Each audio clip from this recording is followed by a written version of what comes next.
How you doing? My name is Michael Powers. I've been doing research at Norfolk State this summer, and I've been working on developing a light and moisture controlled soil irrigation system. So, a bit about myself: I'm an earth science and oceanography teacher, and for me, the environment is a big concern. It's something near and dear to my heart, and so it's great to have an opportunity to work on something that could just be something I'm passionate about. So, a big issue that's been going on nowadays, especially in the big agricultural sector, is that excessive and inefficient watering of plants and crops has been a really big issue. This can lead to something called eutrophication, which essentially, when you have a bunch of excess water runoff, it's going to pick up nutrients along the way. And so, when this excess water is dumped into nearby rivers, lakes, ponds, all the excess nutrients that are collected in the water are food for the algae there. And so what ends up happening is you have these algal blooms, and when you have too much algae, they can take up all the oxygen, and so you essentially create these dead zones in which life can be killed off because of just the lack of oxygen. And so a big part of this problem is that there's a big issue with excessive and inefficient water. And just to put it in perspective, um, between death of life and all the effects of eutrophication in 2008, it accounted for a $2.2 billion loss just in the US. And this was over 10 years ago. So, I'm sure it's worse now. And another part that helps to drive me in terms of just care for the environment is that on Earth, only 2.5% of water is fresh. And of that 2.5%, only 1% of that is readily available for use. And so we really don't have an infinite resource when it comes to fresh water. It's something that we do need to protect. And, um, working on the soil irrigation system, I think, is near and dear to me. I think it's something that, could help reduce excessive watering and have a domino effect where it could help ecosystems and save money. So my main goal is to create an irrigation system that automatically waters plants when soil moisture is low and external conditions are ideal. So obviously we don't want to water the soil when it's already saturated with water. So we want to, one, make sure that the soil moisture is low, but we also want to make sure that the external conditions are ideal. So I don't want to water my plants or soil at 12 or 1 o'clock in the afternoon when it's the heat of the day. So I've set up the system so that it will water at the early morning or late afternoon when it's still warm outside, but it won't lead to a lot of the water being evaporated. And I also don't want to water at night because with there not being a lot of heat, it could lead to mold growth and growth of things that we don't want that could be detrimental to the soil quality or plant quality. So we want to make sure that we're watering the plants um, at the right times. All right, and something else I want to do was track climate, temperature, and humidity, as well as soil data with pH, moisture, and temperature over time, so that changes can be studied. Um, it would be good as far as looking at that over the years and just seeing how the climate has been changing and how the soil quality has been changing over the years. And I would also like to attach a water catchment device to collect rainwater.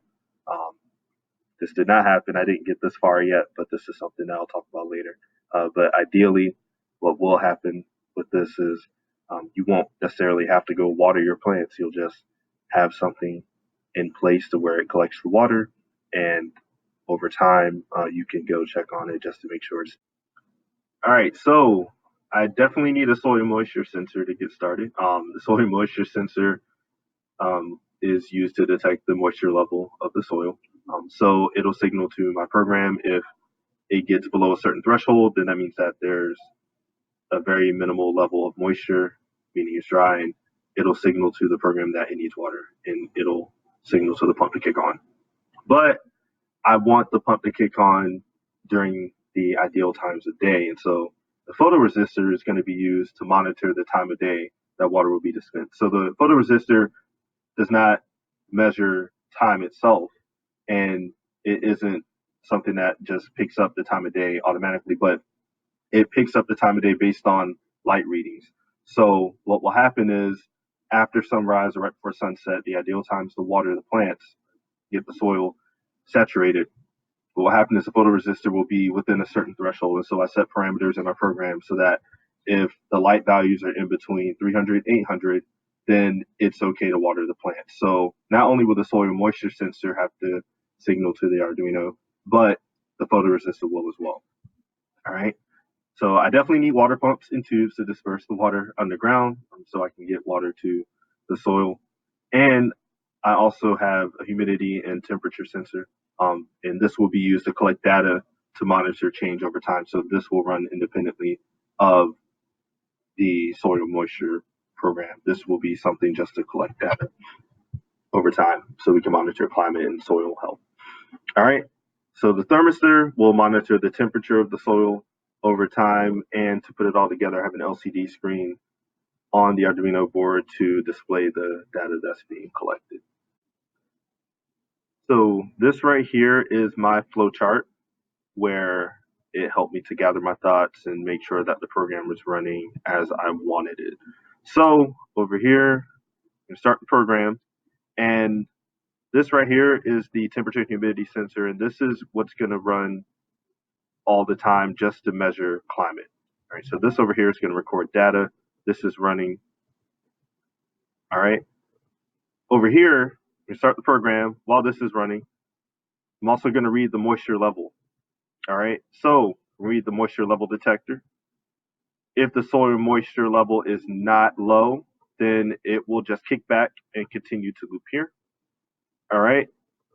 If the soil moisture level does read low, it's also going to ask, is the photoresistor in acceptable range? All right. So if it's not in acceptable range, it will continue to loop through.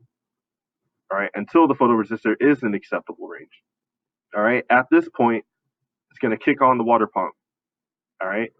At that point, it's going to continue to loop until one of the parameters is not within range anymore. So if the soil moisture level is no longer low, then it'll stop the water pump and continue to loop. Or if the photoresistor is not in range anymore, then it will stop the water pump and just continue this loop again until the parameters are true. So what we end up with is a functional irrigation system. And this right here is a shot of everything I put together.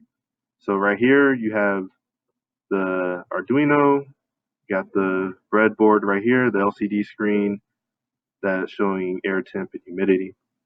Over here we have the water pump with the water tube, and the water pump is running through a relay. So when the conditions are met, the relay will switch on and the pump will pump water into the soil. This is the temperature and humidity sensor that will collect data for a climate observation. Can't see it in here, but where this purple and orange leads are, this is the thermistor, and this is tracking soil temperature. This is the soil moisture detector, and all of this comes together to complete the irrigation system, and I'll show you guys how it works. All right, so here's the photoresistor. I'm gonna cover that up with my finger to signal to the program that it's dark outside. All right, so because the photoresistor is getting minimal light right now, it's gonna have a high resistance reading and therefore should not kick the pump on. All right, so pump off. All right, once again, I still have it covered up. And my soil moisture is above 500, which is the threshold that's needed to kick the pump on. But because the photoresistor is also not at its parameter, it's not gonna kick on. All right, so once again, soil temp, pump off, I let go. All right, so now the sunlight is at the threshold needed as well as the soil moisture. All right, so now the pump should kick on. All right, the pump kicks on and water is flowing. All right, I did not put the pump in the soil because I did not want it to overflow because the container I have the soil in is not big enough to contain all this water. So you can see here the temperature of the soil is displayed on the LCD.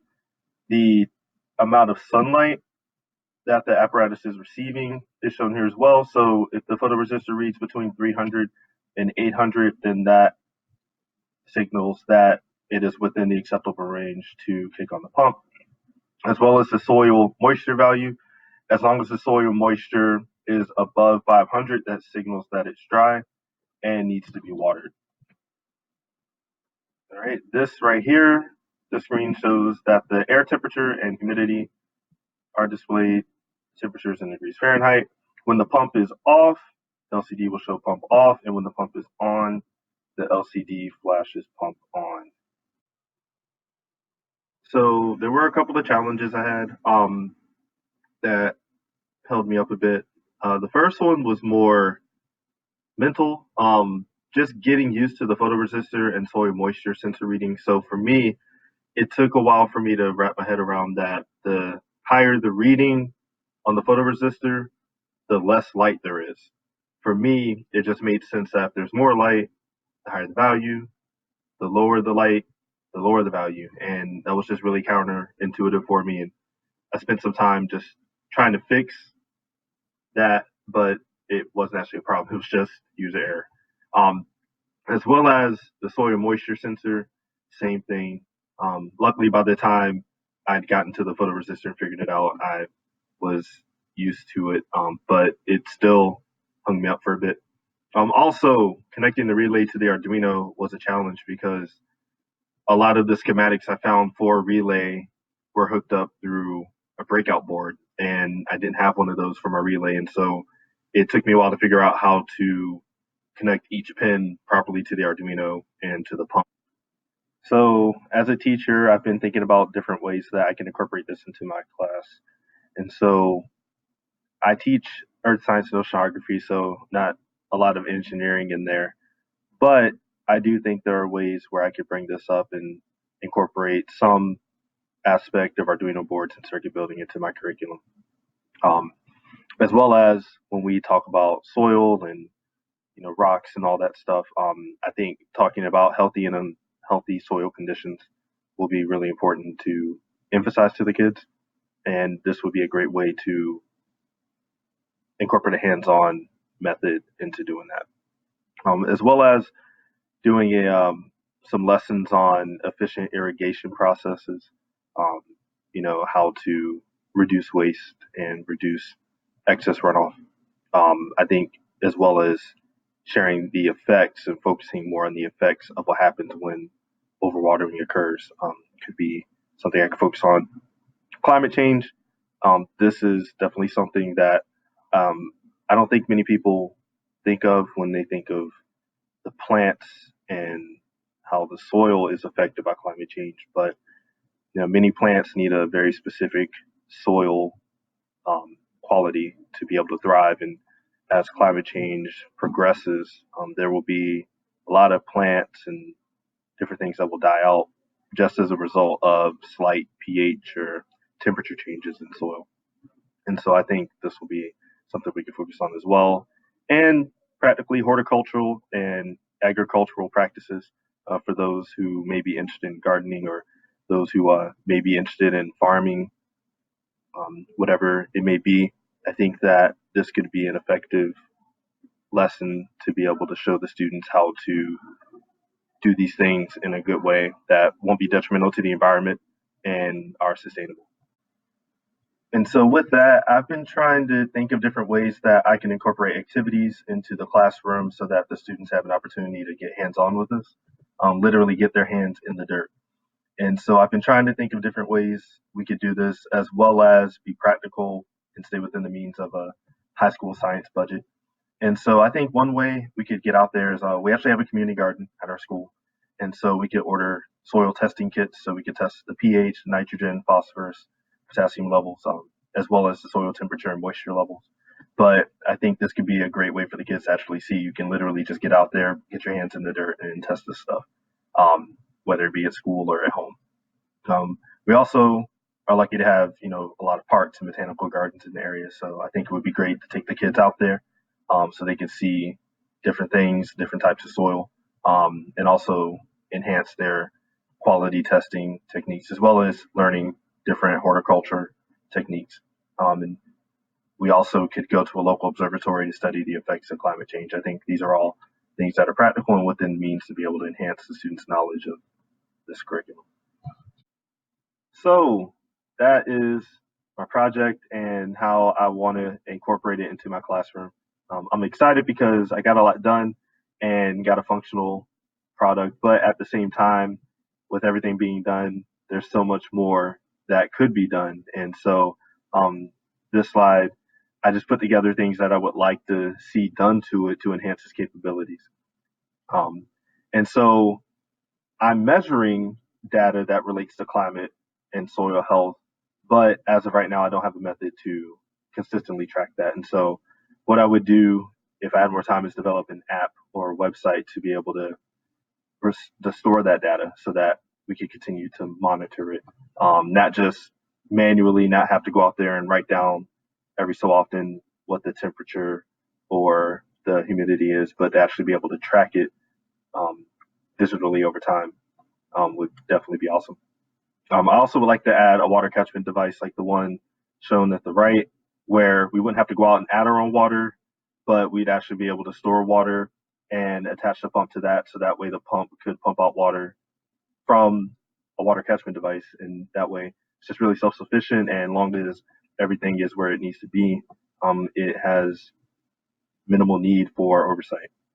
I also would like to measure more parameters like nitrogen, phosphorus, potassium levels. The soil testing kits do that, but the device I built does not do that. And so it would be awesome to have the Arduino be able to measure all of that in addition to pH. And I would also like to expand the water tube system. So as you saw, I only had one tube coming out, but in a more expansive device, I would like to be able to water, whole gardens or crops. And yeah, that would be awesome. And this is just, the tip of the iceberg. I'm thankful for all of the opportunities I had to put this together. I'm thankful for everybody that helped me to do this. And I hope that you enjoyed this. Thank you.